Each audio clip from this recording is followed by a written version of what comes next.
Hi, this is Brooklyn with Block Party Quilt Co. I'm going to show you today how to make this advent calendar from Andover Fabrics. It is so easy and it's really fun to make. So we sell this in a little kit. It comes with the front and the back. The only other thing you're going to need, aside from your tools, is batting. So this is the batting scrap that I have because it's a small piece. And let me show you as well. So when this is all done, these little pockets are super handy, for your advent calendar. And we have it displayed on a quilt board, which is actually something we also sell. So this is a 24-inch board. My husband makes it. It's all hardwood and it has this little sawtooth hanger. The longer boards that can hold up to a 93-inch quilt have two hangers. They go into the wall. They're super sturdy and it's a really fun way to hang quilts. They're interchangeable. You just take a little Allen wrench and you can open them up and pop the quilt in and out with no problem. There's no damage to the quilt, there's no adding a sleeve.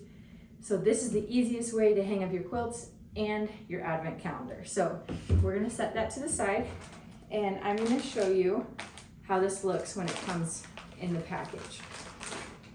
So we've got our front piece here, and you can see it's a lot longer than the other one. But there's not any cutting here. You are folding. There's trimming around the edges, but to get the pockets, we just fold. And then this is the backing. So let's open that up. And I'm gonna set that off to the side. We won't need that for a minute. These little advent calendars come with all of the instructions you need to make it are written here across the top, but videos make it a lot easier, right? So the first thing we're gonna do is trim the outside edge. So there's this little cute dotted line around the edge. We're gonna trim that off with our rotary cutter and make it a nice straight edge all the way around. And then I'm gonna show you how to fold it up. So this panel has the border here and then we have this dotted line. You can cut along this dotted line, but I don't want to be able to see any of the white on my advent calendar. So we're going to cut a 1/4 inch away from the outside of the red line. So I'm lining up my 1/4 inch mark right here along the inside of that. And we're going to just cut it. So this piece you probably want to save if you need the directions.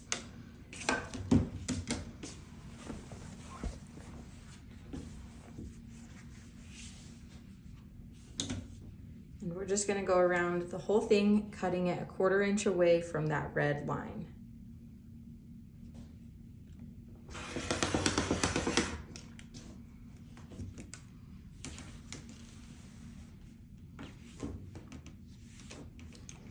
And sometimes when the fabric's printed, it gets a little warped. So you can see that this is going a little bit sideways. If I lay my ruler down, the straight line is going to cut right through that bottom piece.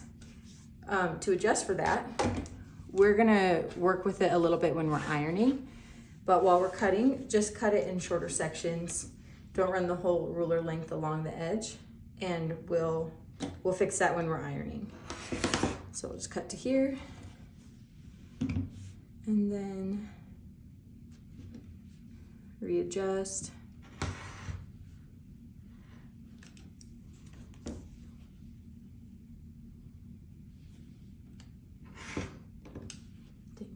Really bad.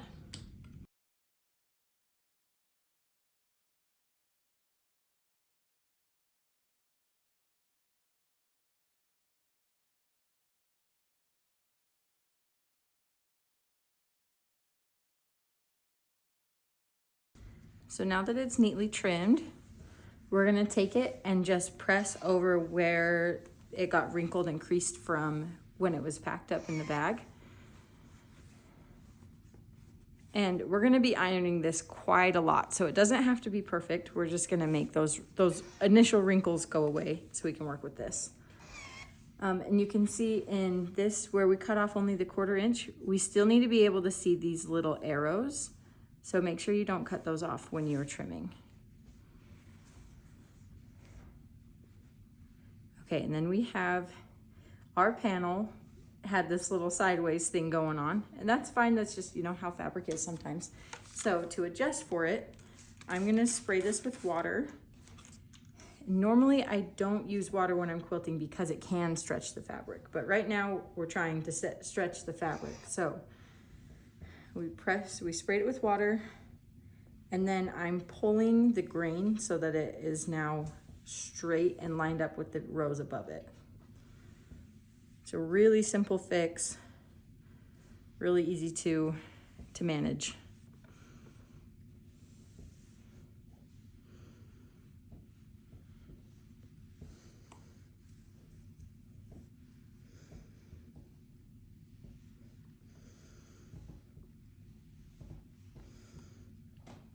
Okay, and it's not perfectly straight yet, at least on this side. This side looks pretty good. But as we fold it up, you'll see how we adjust for that too. So we are gonna work with these arrows, and that is kind of our guidelines for where we're gonna fold. So I have my pins, and we're gonna fold up to that first set of arrows here, and then back down. And this top of this little pocket line is where it's supposed to line up with the red. So you're not supposed to have any of this white star block showing. It's just gonna be what's on the very front of that.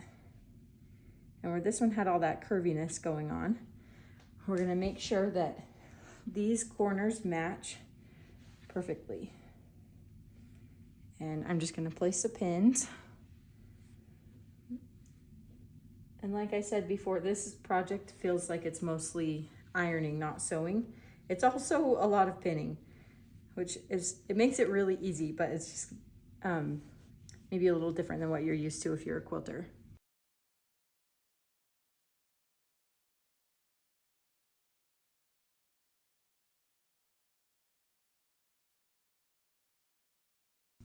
And the more stretch there was, the more these aren't gonna wanna line up. So on this one, I'm also watching this bottom corner and making sure that it lines up with the ones beneath it.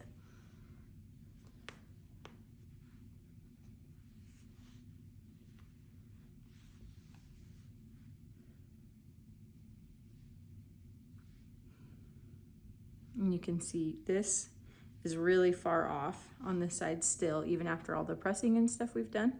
So once it's folded like this, I'm really just gonna be pulling on that edge until it gets into the right place.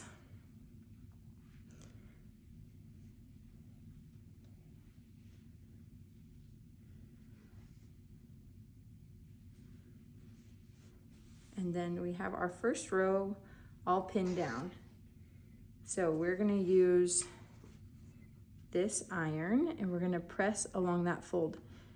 Now these are not glass head pins, these are plastic pins. So I have to make sure that I'm not ironing over the top, because melted pins smell kind of funny. So take my advice, don't iron over your plastic pins.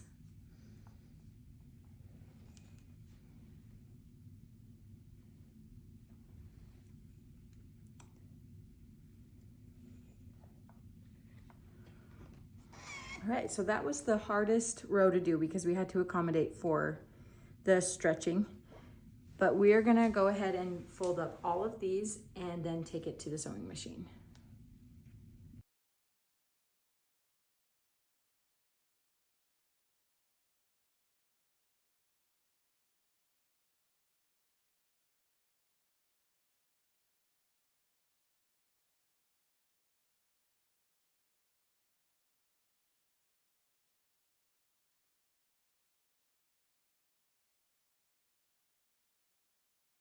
So now I've pressed my backing piece and we're gonna lay it out. We also have our little piece of batting we're gonna put in between. This is just an 80-20 cotton poly blend, or sometimes it's referred to as like warm and natural. That's the kind of batting we're gonna use. It's lightweight, it goes on the wall easy, and I don't want this to have too much dimension. So I'm not gonna use like a poly down or a wool batting or anything like that. Then you take your advent calendar, which is now a lot pokier with all these pins. So keep that in mind so you don't hurt yourself. And we're just gonna place this over the top.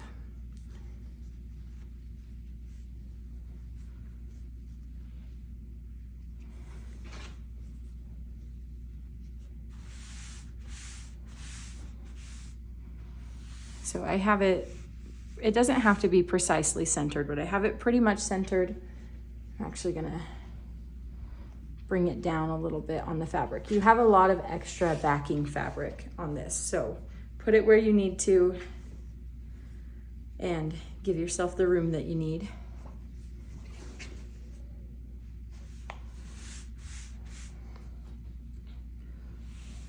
So I have my top corner set. I'm just gonna place a few little pins in to make sure that this stays where I want it to stay.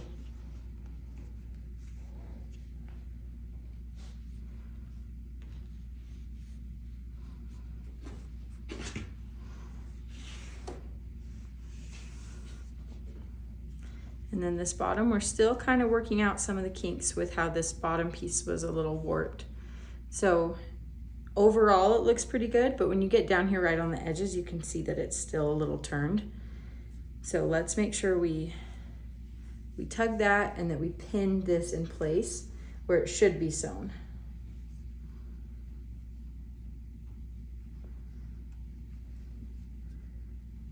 And like I said before, this is a lot of pins. There's a lot of pins in this project.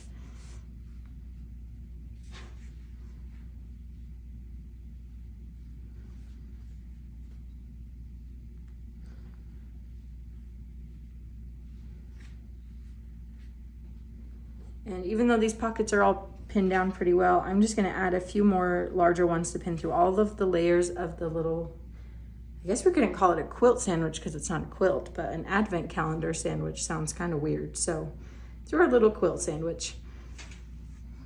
So that's going through all 3 layers, where these pins are only going through the like pocket layers here. So I'm just kind of going around wherever it feels like it might need some, I'm adding in some pins.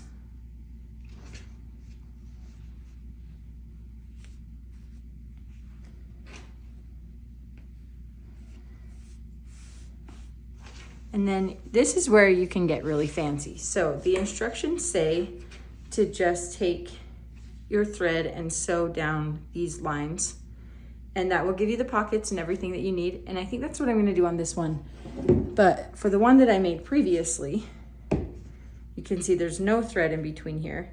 And it's because I went around each pocket and I sewed, or I quilted that down in place like this. So I did this little like zigzag sewing pattern. Might make more sense if you look at it from the back. And I quilted around so that I could have that gap in between the pockets where there was no quilting. And then across the top, I just did, I just took my machine and quilted right around this top circle. You could get really creative and go around the houses. You could even get hand embroidery floss and do like gold stars, or do some hand quilting in there too. It's fun because it's such a little project that it's easy to get creative without getting overwhelmed. So I'm gonna take this to my machine. Now that I have that all basted, I'm gonna take some scissors and just cut off this bottom edge. I don't need it, I don't need all of it, and it's just kind of in the way. But I'm gonna make sure to leave a few inches like I have over here, because I am gonna take this and wrap it to make the binding.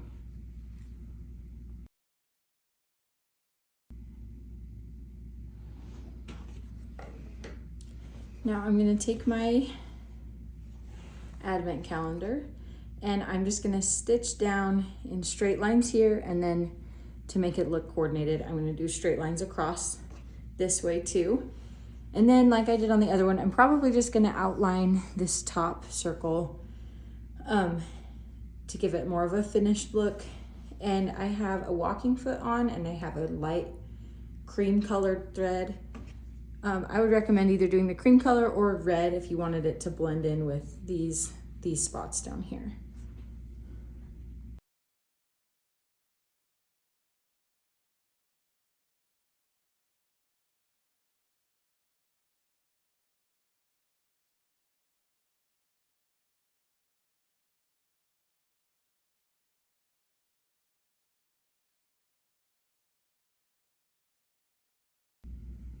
So anything you add beyond this point as far as the quilting goes is all decoration. We have this set up so that our pockets are here. They're functioning pockets. You can put your stuff in them. And we are next going to cut off the batting. So we'll cut all of the batting right to the edge. And then we are going to trim this extra red to be 1 inch away from this stitching.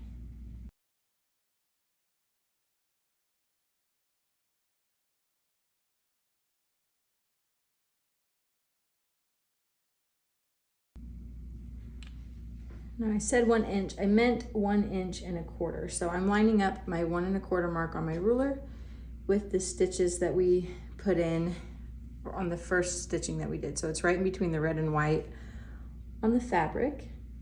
So I'm lining that up at 1 1/4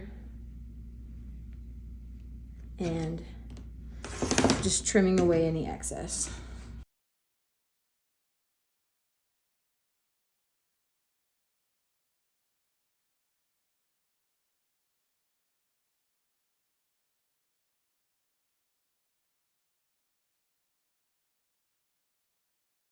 Now I'm going to take this back to my ironing board and I'm going to fold in the fabric in once and press it. We're going to go all the way around and do that.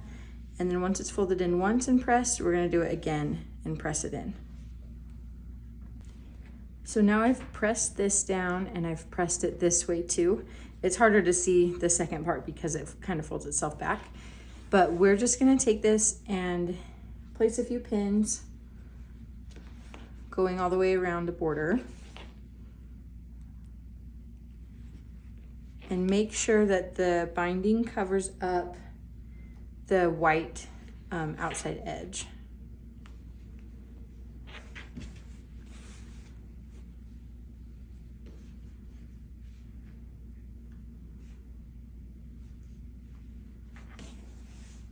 Okay, and then the corners are kind of a fun part. So we don't want to just fold this in because this is going to look bulky that way. It's going to be kind of chunky and I don't like the look of that. So to make it have a nice mitered edge, we're going to do this little magic trick. So we have it folded twice here and it's going down. Then we're going to take this and fold it at a little right angle. So now we have a little triangle here. We're going to fold it again towards the center of the fabric. And then once that is folded in, we're going to tuck it down, tuck that loose end down. And then pin it in place across the corner. So that's one thing where it helps to iron or to press the fold into it all the way around. It makes that little tricky corner spot super simple.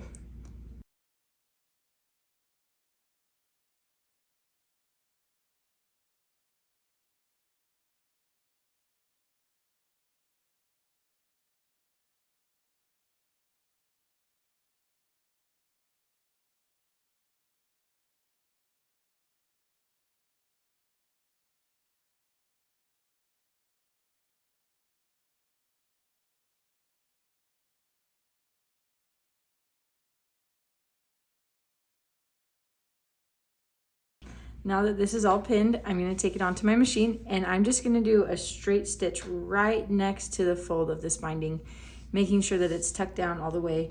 I switched to a red thread so that the binding stitch will blend in.